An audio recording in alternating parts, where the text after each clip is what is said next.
Most mission scientists would wince at the thought of their spacecraft being smashed to smithereens.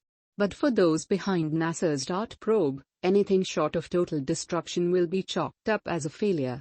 The $330 million spacecraft is due to slam head-on into an asteroid about 11 million kilometers above the Indian Ocean soon after midnight on Monday.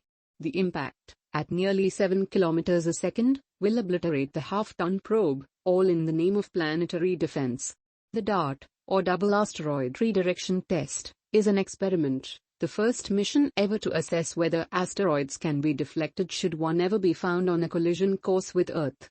A well-placed nudge could avert Armageddon, or so the thinking goes, and spare humans the same fate as the dinosaurs.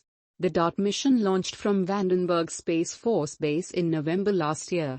On Monday night, mission controllers will hand control to DART's software and let the probe steer itself into oblivion.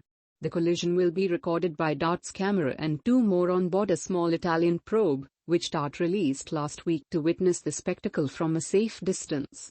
In the aftermath of the collision, scientists will work out how much dimorphos has been slowed down by the impact.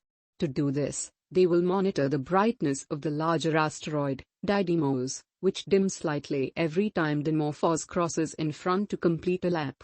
Dimorphos currently takes about 12 hours to orbit Didymos, and it is expected to take a few minutes longer once DART has struck.